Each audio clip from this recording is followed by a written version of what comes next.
Om Swastiastu, Assalamualaikum warahmatullahi wabarakatuh, Shalom, Namo Buddhaya, dan salam harmoni. Pada video kali ini, saya akan menjelaskan mengenai LKM 3, yaitu tes awal praktikum kromatografi.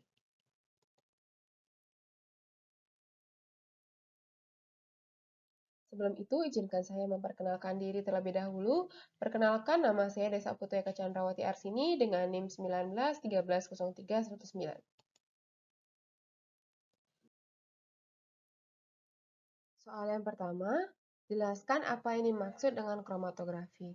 Kromatografi adalah suatu teknik pemisahan yang digunakan untuk memisahkan komponen campuran menjadi bagian-bagian partikel penyusun komponennya. Kromatografi adalah teknik pemisahan fisik suatu campuran, zat-zat kimia atau analit berdasarkan perbedaan distribusi masing-masing komponen campuran yang terpisah pada fase diam atau stationary fase di bawah pengaruh fase gerak atau mobile fase. Hal ini dilakukan untuk melakukan permurnian terhadap suatu komponen campuran dengan melihat karakteristiknya seperti ukuran, massa bentuk, dan lainnya.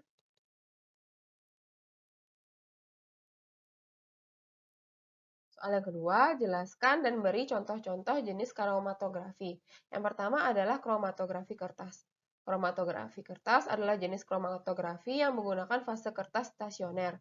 Kertas yang digunakan mengandung selulosa, sementara fase geraknya mengandung pelarut atau campuran pelarut yang cocok. Kertas di sini akan bertindak sebagai fase diam yang nantinya akan dicelupkan ke dalam pelarut atau sampel. Selanjutnya, kertas fase diam ini dicelupkan dalam pelarut yang akan diserap oleh kekuatan dari kapiler kertas dan dipindahkan ke bagian atas atau permukaan.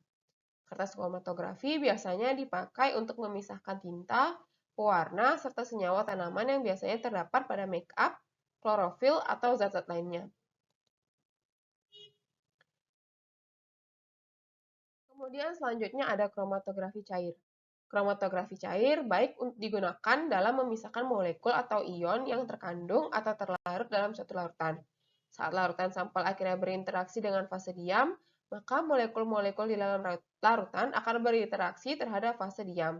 Jenis-jenis kromatografi cair ini adalah kromatografi cair kinerja tinggi atau High Performance Liquid Chromatography yang disingkat HPLC, kromatografi fase terbalik atau Reverse Fase Kromatografi atau disingkat RPC, dan kromatografi pertukaran ion atau Ion Exchange Chromatography. Selanjutnya adalah kromatografi lapis tipis. Kromatografi lapis tipis dapat disebut sebagai teknik yang memungkinkan untuk melakukan analisa dalam proses kualitatif. Proses ini berasal dari sampel dan akan diuji dengan cara memisahkan komponen sampel dengan berdasar pada perbedaan polaritasnya. Untuk kromatografi lapis tipis ini, prinsip kerjanya adalah memisahkan sampel berdasarkan polaritas dari pelarut dan sampel yang nantinya digunakan.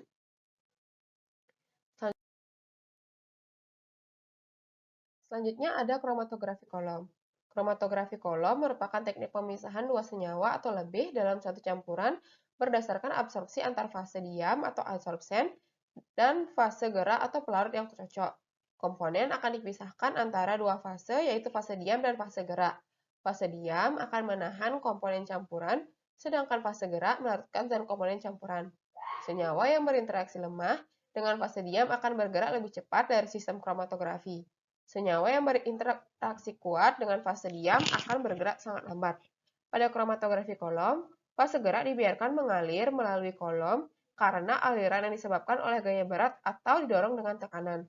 Senyawa yang terpisah bergerak melalui kolom dengan laju yang berbeda, memisah dan dikumpulkan berupa fraksi ketika keluar dari alas kolom.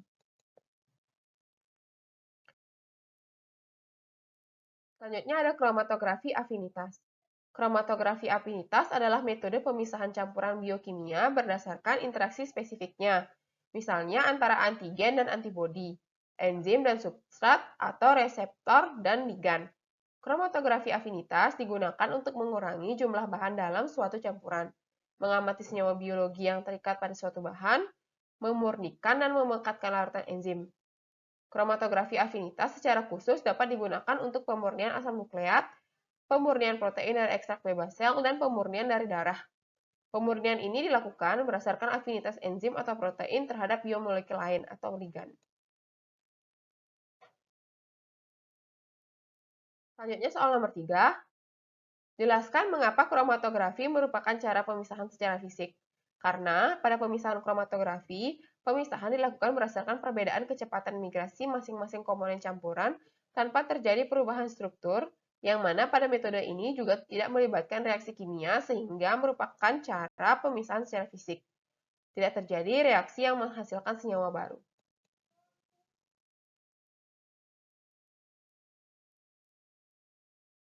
Selanjutnya soal nomor 4.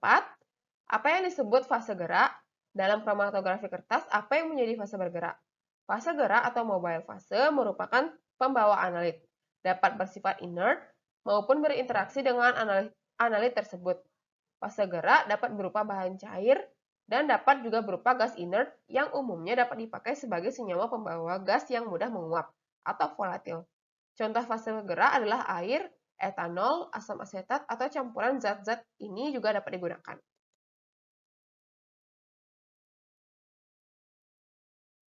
Soal nomor 5, berikan contoh fase bergerak dan fase diam.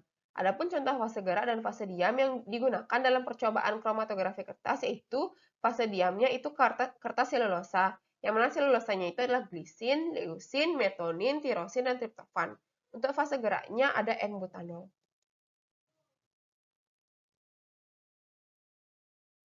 Kemudian soal nomor 6. Gambarkan secara lengkap percobaan kromatografi kertas. Jadi, gambar kromatografi kertas dapat kalian lihat pada slide. Pelaksanaan pemisahan dengan kromatografi kertas terbagi dalam 3 tahap, yaitu penotolan, campuran, pengembangan, dan identifikasi. Pada tahap penotolan, campuran yang mengandung komponen-komponen yang akan dipisahkan ditotolkan pada bagian bawah kertas, atau biasanya sekitar 2 cm dari tepi bawah, menggunakan mikropipet atau pipa kapiler sehingga akan meluas membentuk noda yang bulat. Pada tahap pengembangan, ujung kertas kromatogram yang telah terdapat noda kering dimasukkan dalam bejana tertutup sehingga tercelup dalam pralarut yang dipilih sebagai fase gerak. Usahakan agar pencelup tidak sampai merendam noda totolan campuran. Pelarut atau fase gerak akan merembes ke dalam kertas secara lambat berdasarkan gaya kapiler. Sambil bergerak, pelarut tersebut membawa komponen-komponen campuran ikut bergerak. Komponen-komponen dalam campuran akan bergerak pada laju yang berbeda atau mengalami migrasi diferensial karena memiliki perbedaan kepolaran. Hal ini menyebabkan komponen-komponen dalam campuran akan terpisah satu sama lain. Selanjutnya, soal nomor 7. Tuliskan langkah-langkah kerja percobaan kromatografi kertas. Siapkan kertas kromatografi dengan ukuran 15 x 25 cm dan tandai dengan pensil 1,5 cm dari tepi bawah. Kemudian dengan pipet mikro atau pipa kapiler totolkan larutan standar asam amino dan sampel berdampingan dengan jarak 1,5 cm. Larutan ujung terletak 2 cm di pinggir kertas. Tiap-tiap tetesan harus dikeringkan dulu, misalnya dengan alat pengering rambut. Haruslah diusahakan supaya cukup asam amino sekitar 5 mg ditempatkan pada kertas tersebut. Sedangkan besar noda hendaknya jangan melebihi diameter 0,4 cm. Hendaknya kertas dijaga bersih dan sedapat-dapatnya jangan disentuh oleh jari. Pakailah pinset. Kemudian kertas tersebut digantung dalam ruang kromatografi dan celupkan tepi bawah kertas kromatografi dalam eluen. Usahakan jangan sampai totalan asam amino standar dan sampel terendam oleh eluen. Elusi asam amino standar dan sampel sampai kira-kira eluen menempuh jarak 10 cm. Hentikan elusi dan tandai jarak yang ditempuh oleh eluen dengan pensil. Kertas kromatografi selanjutnya dikeringkan pada suhu 105 sampai 110 derajat Celcius. Kemudian kertas disemprotkan dengan larutan anhidrin dan dikeringkan lagi pada suhu 105 sampai 110 derajat Celcius selama 5 menit. Noda-noda asam amino yang berwarna akan terlihat.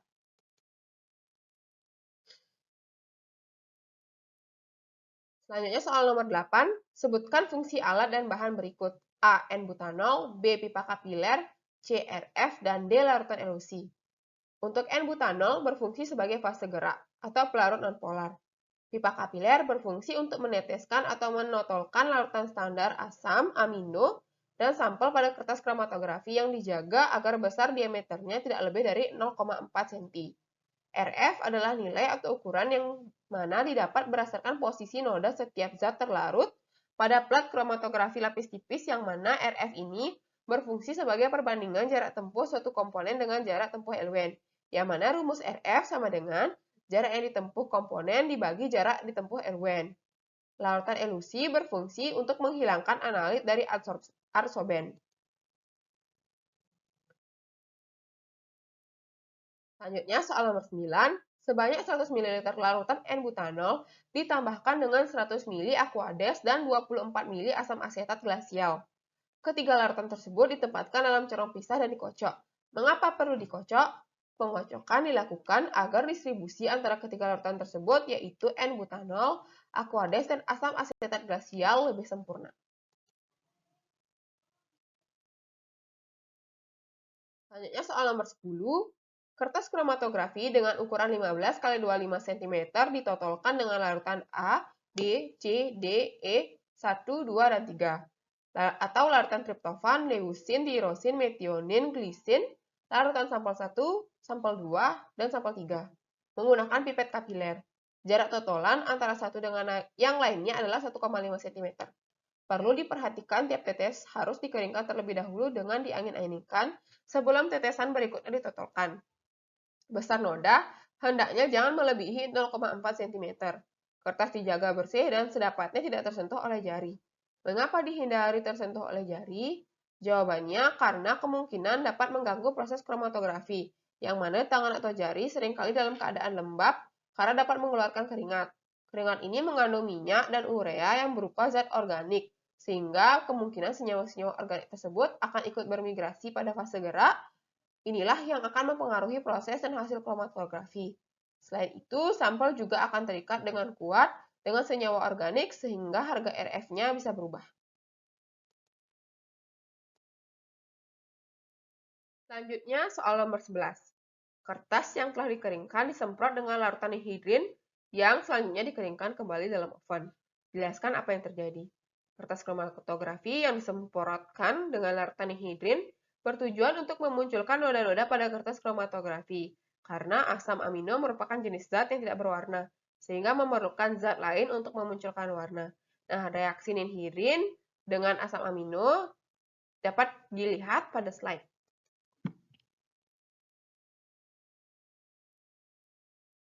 Selanjutnya soal nomor 12. Diyakinkan ruangan kromatografi telah jenuh oleh uap Lwn. Kemudian kertas tersebut digantung dalam ruang kromatografi dan dicelupkan tepi bawah kertas kromatografi dalam Lwn. Usahakan jangan sampai totalan asam amino standar dan sampel terendam oleh Lwn. Alasan harus ruangan kromatografi harus jenuh. Jadi, penjenuhan bertujuan untuk mempersiapkan kondisi agar proses kromatografi dapat berjalan lebih cepat. Hal ini dikarenakan ketika udara dalam ruang kromatografi sudah jenuh, begitu juga dengan kertasnya. Maka ketika elusi sampel dimulai, Lwn tersebut akan fokus bekerja untuk mengelusi komponen sampel. Jika ruang kromatografi tidak jenuh, maka pelarut akan menguap dan lebih cepat kering, sehingga konsentrasi zat dari awal sampai akhir tidak sama. Kondisi di ruangan harus homogen. Komponen di atas dan di bawah dibuat menjadi seragam. Soal nomor 13, apa fungsi lemari kromatografi? Gambar lemari kromatografi dapat kalian lihat pada slide. Fungsi lemari kromatografi kertas adalah sebagai alat untuk menggantung kertas yang digunakan dari ujung atas lemari sehingga tercelup di dalam solvent. Selain itu, penggunaan lemari dalam kromatografi kertas berfungsi agar pada saat proses pencelupan kertas ke dalam solvent tidak dipengaruhi oleh gangguan luar seperti angin dan sebagainya. Ruangan jenuh akan menyebabkan tidak akan terjadi transfer dari luar. Selanjutnya, soal nomor 14. Apa perbedaan kromatografi kertas 1 dengan 2 dimensi? Pada kromatografi kertas, menggunakan kertas serap sebagai fase diamnya dan fase geraknya adalah pelarut yang sesuai. Sedangkan pada kromatografi kertas 2 arah, melibatkan penggunaan 2 pelarut dan memutari posisi 90 derajat pada saat penggantian pelarut. Kemudian soal nomor 15, buatlah rangkaian percobaan yang bisa dianalisis dengan kromatografi kertas. Judulnya pemisahan zat warna dengan kromatografi kertas. Tujuannya memahami prinsip dasar kromatografi kertas, mampu melakukan pemisahan campuran menjadi komponennya dengan kromatografi kertas.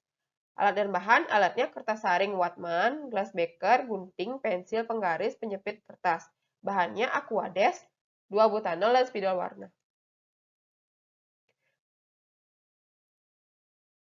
Kemudian untuk prosedur kerja, yang pertama potong kertas saring 4 x 10 cm, tandai dengan menggunakan pensil dari tepi bawah 2 cm dan 1 cm pada tepi atas.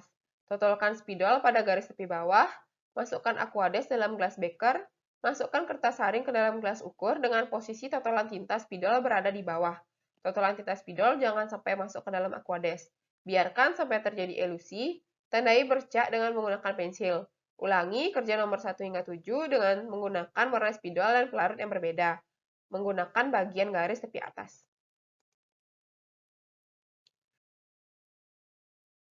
Sekian yang dapat saya jelaskan mengenai LKM 3. Apabila ada kesalahan kata, saya mohon maaf.